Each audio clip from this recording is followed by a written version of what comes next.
आप देख रहे हैं डार्क फाइल्स। तो चलिए बढ़ते हैं आज की इस कहानी की ओर। बारिश का सुहाना मौसम चल रहा था। गांव की हरियाली और गीला गीला माहौल, सब कुछ काफी अच्छा लग रहा था।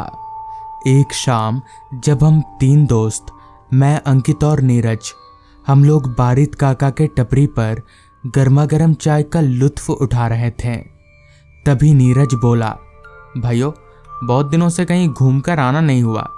अगले साल गए थे हम लोग दीघा, फिर कहीं जाना नहीं हुआ। चलो इस बार भी कहीं से घूमकर आते हैं। इस पर मैंने कहा, पर इस बार कहाँ जाएंगे इस बारिश में? इस पर हमारे तीसरे दोस्त अंकित ने कहा, मैं एक जगह जानता हूँ, चलो ताजपुर। वहाँ मेरे चाचा के दोस्त का होटल भी है। होटल नहीं, कॉटेज बोलते हैं लोग उसे। वहाँ पास ही में समुद्र भी है। अंकित की बात पर हमें कोई आपत्ति नहीं थी। वैसे भी घर पर पड़े पड़े हम लोग ऊब चुके थे। अगर कहीं घूमकर आएंगे तो अच्छा ही रहेगा। लिहाजा हम तीनों ताजपुर जाने की तैयारी में लग गए। उसके अगले दिन सुबह ही हम तीनों ने गांव के नज़दीकी बस स्टैंड से ताजपुर जाने वाली बस पकड़ ली। अंकित बता रहा था कि ताजपुर थोड़ा दूर है, पहुंचते पहुंचते शाम हो जाएगी। तो हम निश्चिंत होकर बस में अपनी अपनी जगह पर बैठे रहें। धीरे धीरे समय बीतता चला गया। शाम के करीब 5:30 बजे के आसपास हमारी बस ताजपुर पहुंची। बस से उतरकर हम लोग बस स्टैंड से बाहर निकले। इधर का मौसम थोड़ा बिगड़ा हुआ सा था। आसमान में घने काले बादल छाए हुए थे। बारिश किसी भी वक्त अपना कहर बरसा सकती थी। ताजपुर ना तो कोई गांव था और ना ही कोई बड़ा शहर। खैर, अंकित हमें वहीं पास ही में खड़े एक रिक्शा वाले के पास ले गया और रिक्शा वाले से बोला, ब्लैक कॉटेज चलोगे? इस पर उस रिक्शा वाले ने अंकित को सर से लेकर पैर तक पूरा देखा और फिर बोला, ब्लैक कॉटेज? पर क्यों, वहां क्यों जाना है आपको? इस पर अंकित बोला, क्यों जाना है का क्या मतलब होता है, बस जाना है। इस पर रिक्शा वाला बोला, पर साहब आप नहीं जानते हैं, वहां जाना सही नहीं है अभी। इस पर अंकित थोड़ा खिसियाते हुए बोला, बकवास मत करो, कितना भाड़ा चाहिए वो बताओ।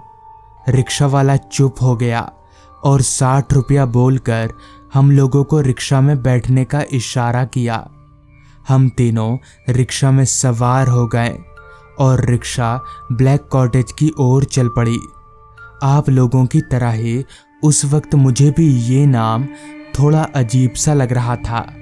खैर, कुछ 15 से 20 मिनट चलने के बाद रिक्शा एक मोड़ के पास रुकी और रिक्शा वाला बोला, बाबू साहब आप लोग यहीं उतर जाइए, इससे आगे मैं नहीं जा पाऊंगा। रिक्शा वाले की बात सुन अंकित और उसके बीच फिर से बहस छिड़ गई, पर हमने किसी तरह अंकित को शांत कर लिया। रिक्शा वाले को पैसा देकर हम लोग पैदल ही अपनी मंजिल की तरफ आगे बढ़ने लगे। चलते चलते मैंने अंकित से पूछा, भाई ये तेरा कॉटेज और कितनी दूर है? तो इस पर अंकित बोला, बस अब आ गए। उसके इतना कहते ही हम लोग ठीक उस इमारत के पास खड़े थे। हालांकि बिल्डिंग के मेन दरवाजे के बाहर ब्लैक कॉटेज का बोर्ड लगा हुआ था, मगर उस इमारत को देखकर ये प्रतीत नहीं हो रहा था कि वहां कोई रहता भी होगा। खैर, हम उस इमारत के दरवाजे की ओर आगे बढ़े। अभी हम तीनों आगे बढ़ ही रहे थे कि तभी दरवाजा एकदम से खुला और हमें एक आदमी नजर आया। पतला सा शरीर, भीतर गती हुई आंखें, मानो किसी ने कंकाल के ऊपर चमड़े की एक परत चढ़ा दी हो। मगर तभी अंकित बोला, अरे भोला काका, आप इतने पतले कैसे हो गए? चेहरा सूख गया है पूरा। इस पर उस आदमी ने कहा, क्या बताएं बेटा, बस तबीयत खराब रहती है आजकल। मुझे और नीरज को ये समझते देर नहीं लगी कि ये अंकित के चाचा जी के दोस्त और इस कॉटेज के मालिक हैं। खैर, जिसके बाद भोला काका हमें कॉटेज के अंदर ले गए। कॉटेज में कमरे तो बहुत सारे थे, मगर उन कमरों में कोई आदमी नजर नहीं आ रहा था। मुझे ये बात थोड़ी खटक सी रही थी, जिस पर मैंने हिचकते हुए भोला काका से पूछा, काका यहाँ कमरों में कोई नजर नहीं आ रहा। इस पर काका बोले, अभी नहीं, रात होते ही सब नजर आने लगेंगे। उनका जवाब मुझे कुछ समझ में नहीं आया।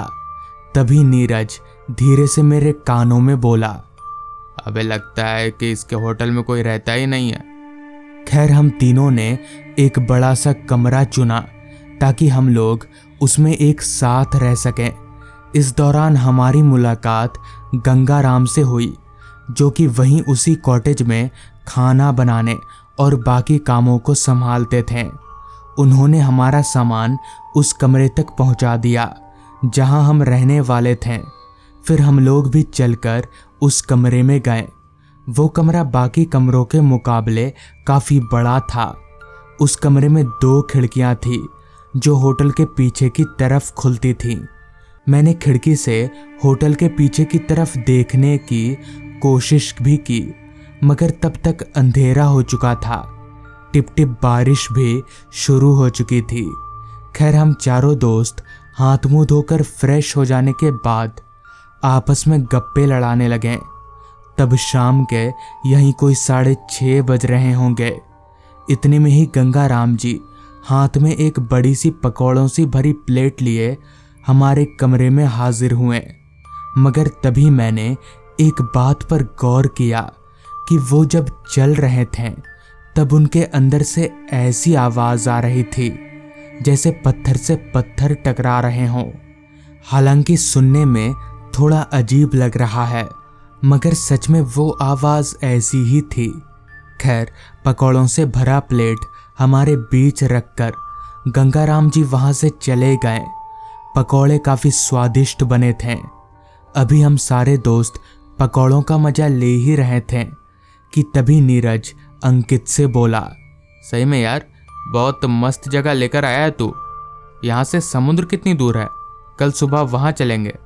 इस पर अंकित बोला, ज्यादा दूर नहीं है, सामने ही है, कल चलेंगे। इसी तरह इधर उधर की बातों में कब 2 घंटे गुजर गए पता ही नहीं चला। अभी हम लोग गप्पे लड़ा ही रहे थे कि तभी पास वाली कांच की खिड़की पर मुझे एक अजीब सी रोशनी नजर आई। मैं अपनी जगह से उठकर उस खिड़की की तरफ गया तो पाया कि कॉटेज के पीछे की तरफ बाहर आग जल रही है। देखने से तो वो चीज किसी चिता की तरह मालूम पड़ रही थी। मैंने वो चीज अपने दोस्तों को भी दिखाई तो इस पर अंकित बोला, पता नहीं यार, यहाँ चिता कैसे जल रही है? आसपास कोई आदमी भी नहीं है यहाँ पर। इतने में ही पीछे से आवाज आई, बाबू लोग खाना खा लीजिए। हम पीछे मुड़े तो गंगाराम एक बड़ी सी प्लेट में कुछ ढककर लाया था। इससे पहले कि हम उससे उस चिता के बारे में कुछ पूछ पाते, गंगाराम ने प्लेट के ऊपर से वो ढक्कन हटा दिया। तो हमने जो देखा वो देखकर हम सबके होश उड़ गए। उस प्लेट में कुछ और नहीं बल्कि भोला काका यानी उस कॉटेज के मालिक का कटा हुआ सिर था। डर के मारे मेरे पैर जोर जोर से कांपने लगे थे। इसी बीच मैंने जब गंगाराम के चेहरे की तरफ देखा तो मेरी सिट्टी बिट्टी गुल हो गई, क्योंकि गंगाराम का चेहरा किसी इंसान का था ही नहीं। उसके पूरे चेहरे पर बस हड्डियां ही नजर आ रही थी। हम लोगों को कुछ भी समझ नहीं आ रहा था कि अब यह क्या हो रहा है और क्या करना चाहिए। मगर तभी हम तीनों के पास वाली खिड़की से हम तीनों ने कूदकर वहां से अपनी जान बचा ली और सीधे वहीं रुके जहां हमें 2-4 लोग नजर आए। लोगों को पूरी बात बताने पर पता चला कि उस गंगाराम ने भोला काका को किसी आपसी दुश्मनी के चलते जान से मार डाला था, मगर फिर उसके कुछ दिनों बाद वो भी रहस्यमय तरीके से मारा गया। तब से उनकी आत्माएं उसी कॉटेज में भटकती रहती हैं। तो दोस्तों, ये थी आज की कहानी। अगर आपको ये कहानी पसंद आई हो तो चैनल को ज़रूर सब्सक्राइब कर लें। तो मैं आपका दोस्त आर्यन जल्द ही मिलूँगा आपसे ऐसी ही एक कहानी के साथ।